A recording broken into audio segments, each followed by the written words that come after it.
E se um monstro marinho que todos temem não fosse realmente um monstro, mas uma criação humana avançada escondida sob as águas?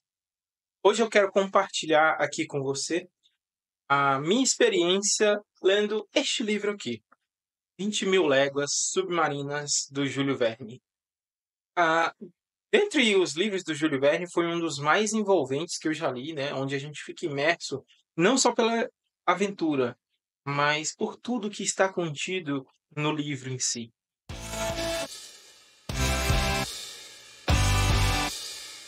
Olha, primeiramente eu quero agradecer a todos aí pelos 500 inscritos, né, que a gente conseguiu bater já. E se você é novo por aqui, tá vendo esse vídeo pela primeira vez, eu me chamo Beverly Cale, tá? Sou apaixonado por literatura, por escrita, né, e boas histórias principalmente, né? Mas aqui no canal eu compartilho sobre as minhas leituras, as minhas reflexões e também a minha visão também sobre as partes escritas ou sobre quem escreve de verdade, né? Aqui, além das resenhas dos livros, né, a gente vai ter aí alguns conteúdos mais voltados para escritores, né, para autores, né, questão de publicação e várias outras coisas. Mas vamos lá ao que interessa. E outra, se você ainda não é inscrito, se você é novo, já se inscreve aqui no canal, tá? Curta esse vídeo e olhe os conteúdos por aí, tá? Navegue aí pelo canal. Aí, se você gostar, já se inscreve, curte os vídeos, compartilha com quem você quiser, tá bom? Então, sem mais delongas, vamos aqui para falar um pouco sobre o livro 20.000 Léguas Submarinas, do Júlio Verne. Olha, vamos lá para a gente ir para o nosso conteúdo, né? Primeiramente, quero dizer que a gente vai começar esse livro, né? A gente vai falar, né, um pouco sobre esse livro, 20.000 Léguas Submarinas, do Júlio Verne, que é um dos livros onde a gente acompanha uma viagem através das águas, né? Dos oceanos, né? Dos mares. E o início dele, né? A gente fica ali esperando, né?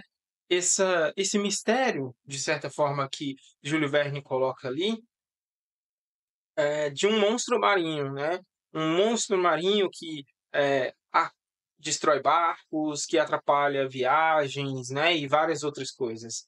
E aí a gente tem o nosso principal, né? O Aronnax, eu creio que se diz assim, né? Que é um cientista muito renomado, né? Nos estudos marinhos, que é convidado a se juntar a uma expedição de caça. E nessa expedição de caça, ele vai junto com o seu fiel companheiro, né, o Conseil. E quando eles chegam, né, nessa expedição de caça, eles passam meses ali procurando esse monstro marinho.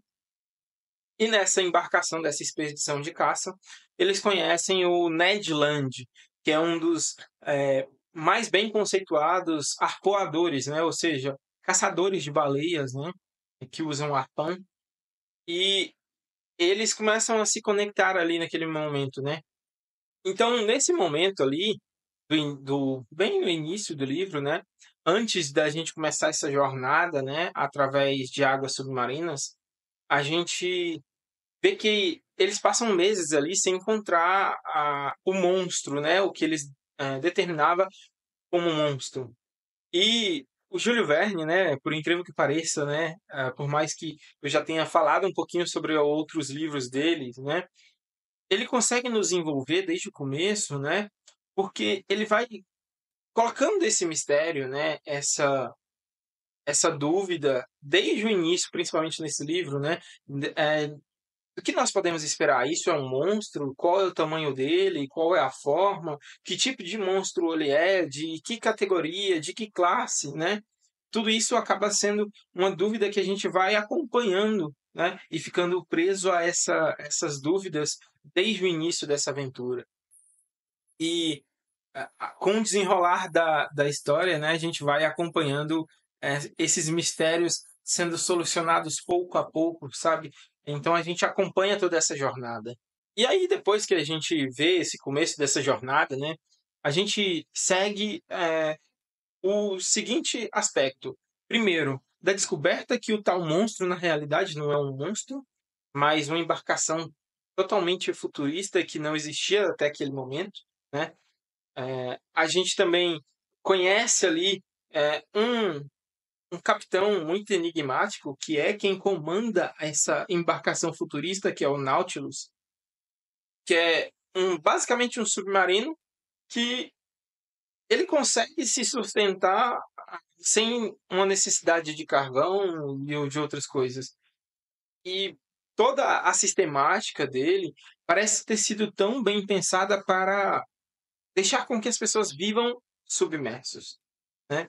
E ali a gente vê esse encontro deles, primeiro eles basicamente estando presos ali, e aí depois a gente vê eles adquirindo uma certa liberdade no meio de toda essa bagunça deles, né?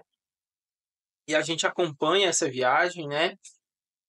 Deles, que deixa de ser uma caça a um monstro e passa a ser sobre a busca por conhecimento, um isolamento da sociedade terrestre, sobre sobrevivência e também sobre um pouco de emoções ali que a gente vai vivenciando, né, em determinadas situações. E a gente consegue vivenciar e vendo isso a cada momento ali com a leitura do livro. A gente consegue estar embarcado, né, junto com o Capitão Nemo, com o Aronnax, com o Conseil e também com o Ned, né, que são os protagonistas e quem sempre aparece durante a história. A gente basicamente é chamado a entrar e embarcar na navegação do Nautilus junto a eles em toda a história. E aí sempre uma coisa que me chama a atenção, né, já é o terceiro livro do Júlio Verne que eu leio, e que em todos, né, em cada um deles, né, é, uma coisa que sempre me chama muita atenção, né, é a forma que Júlio Verne escreve, que é rica em detalhes, é rica em conhecimento, mas ainda assim consegue ser fluida, né? Mesmo com termos científicos mais técnicos, né? Ele consegue nos manter ali junto a ele, né? O que na maioria das vezes, quando a gente vai, eu falo por mim mesmo que já li muitos livros técnicos e a gente acaba cansando a vista ao ler livros muito técnicos e acaba ficando muito pesado. E a leitura de Júlio Verne não fica dessa forma, né? Por exemplo, a explicação dele sobre a latitude, a longitude que ele sempre coloca, pressão subaquática, né, os sistemas de propulsão que são utilizados na embarcação, né, tudo explicado de uma forma que a gente entende e gostaria de aprender mais. É, a construção da ambientação é um dos pontos altos de Júlio Verne, né? Porque você não lê, né, sobre a embarcação do Nautilus, mas você acompanha tudo, né? Você acompanha toda a jornada. A gente consegue entender as dimensões da embarcação, a gente consegue entender o funcionamento da embarcação, a gente acompanha as caças deles submarinas, que é algo muito chamativo e para quem gosta de livros de fantasia é maravilhoso, né? Esse mundo maravilhoso da fantasia, da ficção científica, sempre nos chama essa atenção, principalmente quem gosta desse sentido, né? Júlio Verne é uma ótima escolha para isso. Mas o principal é que a minha impressão como leitor, né, principalmente, é de que Júlio Verne parece que sempre tem um cuidado mais detalhado em como é que ele vai apresentar as informações, os conceitos científicos, os conhecimentos geográficos e várias outras coisas, de uma forma que não fique cansativo. E isso é interessante, né? Para a gente continuar fazendo a leitura daquele livro sem se perder na história ou sem estar cansado de ler aquele livro. Uma outra coisa que eu gostaria de falar aqui, né, para a gente falar um pouco mais sobre o livro de Mil Léguas Submarinas, é as minhas reflexões, né, como escritor mesmo, né, que é uma coisa que eu percebi, já tendo lido agora 3 livros do Júlio Verne, que eu aprendi bastante sobre como ele constrói, né, essa narrativa dele, né? Ele consegue deixar muito bem definido, né, as visões muito distintas, né, dos personagens, né? Ali ele desenvolve muito bem o professor Aronnax, né, que é o especialista em ambientes submarinos, né, em classificação de seres submarinos, sempre fascinado pelo conhecimento, pela ciência, pela pesquisa. A gente vê ali o Ned Land, né, que deseja a liberdade, a terra firme, né, a volta à superfície, a vivência com pessoas ali da superfície mesmo. A gente vê o Capitão Nemo, que vive um exílio autoimposto por ele e guarda segredos profundos, né?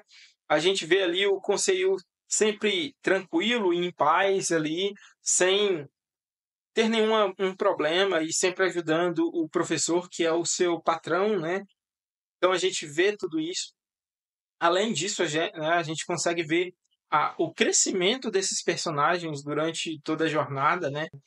E realmente a forma como o Júlio Verne usa o conhecimento dos personagens para informar o leitor, sem soar de forma forçada ou sem soar estranho, né? Ali é, é uma forma muito bonita, pelo menos ao meu ver, né?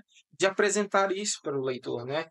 Que ele não apenas imaginou um mundo submerso, né? Uma viagem por águas submarinas. Ele deu profundidade emocional, ideológica e trouxe veracidade para tudo isso, né? Porque ele fala em que local eles estão, qual é a latitude, qual é a longitude, os ambientes por onde eles passam, as ilhas por onde eles passam, as histórias ali, né, dos momentos onde eles passam por determinados locais, também é falado ali, e isso é interessante também. Então, Júlio Verne ali, pelo menos na minha visão como escritor, ele não só traz uma história maravilhosa e fantasiosa, mas ele traz uma realidade para ela. Uma coisa que eu fiquei muito maravilhado, né, ali na leitura do livro, primeiro foram as caçadas submarinas, né? Onde eles param ali em alguns momentos para fazer algumas determinadas caçadas, e aí eles utilizam roupas especiais, né? Uma forma de sair da embarcação mesmo embaixo d'água, né? Tudo isso acaba sendo uma forma muito fantasiosa, mas maravilhosa da gente acompanhar, né? Ali ele mostra também, principalmente o que me chama muita atenção, quando ele fala e chega em Atlântida, né? Que é algo que, pelo menos para mim, que acompanhei sempre as histórias de super-heróis, né? E já acompanhei bastante ali o filme, né? Do Aquaman, os HQs, é uma coisa que eu sempre tive uma certa curiosidade, né? E ali a gente vai acompanhando essa descoberta do professor, né? Conhecendo a Atlântida, que o Capitão Nemo já conhecia, essa travessia deles para chegar ao Polo Sul, que era algo que até o momento ninguém tinha chegado. Ali a gente acompanha também o cemitério de corais, né? E é onde o Capitão Nemo faz um enterro embaixo do mar, realmente, né? Ali em um recife de corais, para poder enterrar os seus entes. O livro do Júlio Verne não é só uma imaginação fértil, é muito mais que isso. É trazendo essa fantasia um pouco mais para a realidade, fazendo a gente questionar: será que essa viagem é real? Será que eu estou mesmo lendo algo que nunca existiu, né? E chega um ponto da leitura que você realmente esquece que é ficção. Você acha que tudo aquilo é real, as histórias e todos os outros pontos são todos reais. É claro que a ambientação e outras coisas são reais em alguns momentos que ele demonstra. Mas será que tudo é real? E para um escritor conseguir fazer isso, acredito que a gente precisa trabalhar muito bem a nossa história, né? Pesquisar muito, trabalhar bem a nossa escrita também para chegar a esse ponto. E isso me deixa sempre impactado, né, ao ler os livros de Júlio Verne. Acredito que um dos pontos mais fortes, né, do Júlio Verne, principalmente nesse livro aqui, é como ele consegue fazer essa ficção científica, né, eh, ser baseadas em estudos, né, onde tudo é calculado, detalhes técnicos dos submarinos, nomes científicos, a geografia, né. principalmente para mim, pelo menos, eu não consegui compreender muitas classificações de seres que sobrevivem abaixo do mar que eu nem mesmo conhecia em muitos casos, né? Então, essa realidade que ele nos traz, né, é como se Verne tivesse estudado tudo o que sabia e depois inventado algo novo, sabe? E eu não parei para pesquisar, né, todos os nomes, até porque a gente tem bastante classificação aqui nesse livro, de vários seres que vivem abaixo do mar, mas acredito que a maioria deles deve ter sido baseado em algo de conhecimento da época em que o livro foi escrito, né? Porque a gente vê as explicações sobre qual é a família, qual é a espécie, qual a cadeia, segmento que esse ser vive, né? Todos esses cálculos, esse cuidado em trazer esses dados para a gente, eu acredito que é um dos pontos fortes de Júlio Verne, e acredito que é por isso que ele foi um dos pioneiros a trazer esse sentido aí de ficção científica para a gente, né? E é por isso que eu acredito que quem gosta e quem é mais do meio nerd aí vai gostar de ler esse livro também, porque ele traz um pouquinho dessa realidade, né, da nossa ciência, do nosso conhecimento, para suas histórias maravilhosas e fantasiosas. E isso é interessante. E aqui, para a gente finalizar realmente, eu quero trazer algumas considerações finais. Primeiro, que esse livro aqui, né, de As 20.000 Léguas Submarinas, não é apenas um clássico, né, do Júlio Verne. Ele não é só sobre uma viagem, mas sobre uma jornada onde nós acompanhamos uma volta através das águas dos mares Pacífico, né, ao redor do mundo em si, né, estando sempre abaixo da água, que nos traz emoção, nos traz intensidade, nos traz conhecimento também. E é uma história sobre o mar, mas também é sobre a busca pela ciência, a obsessão, um certo ódio ali, né? E também sobre liberdade, né? Onde ali a gente tem uma representação muito clara, principalmente do nosso arpoador, né? Querendo retornar à sua liberdade, por mais que ele tivesse uma liberdade ali dentro do local onde ele estava, ele não se sentia livre verdadeiramente, né? E no fim, até mesmo na conclusão do livro, né? A gente tem a seguinte dúvida: será que o Capitão Nemo ainda está vivo lá embaixo? Ou será que o Nautilus ainda navega por essas águas? O que será que acontece ao final dessa história? Porque a coisa mais impactante que a gente tem realmente é a finalização de uma jornada por 20.000 léguas. Mas parece que ainda ficou algo a mais. Olha, as minhas impressões, né, a minha visão sobre esse livro foi realmente isso. E se você curte histórias que misturam aventura, ciência, mistérios, reflexões humanas, essa leitura é para você. Eu quero que você me conte aqui nos comentários. Você já conhecia essa história, né? Esse livro do Júlio Verne? Ou você já só conhecia os outros? E será que você conseguiria acompanhar essa jornada por 20.000 léguas e durante quase 10 meses de viagem? Será que seria possível você acompanhar toda essa jornada estando embarcado no Nautilus? E se você curte esse vídeo, você curte assuntos relacionados à literatura, deixa o like aí nesse vídeo, né? Se inscreve no meu canal e compartilha com alguém que ama a literatura de verdade. E se você gosta de ficção científica, eu vou deixar o link, né, desse livro aqui na descrição, tá? Para que você possa comprar e se divertir com essa jornada maravilhosa que Júlio Verne nos proporciona. Então eu te espero no próximo vídeo e até mais.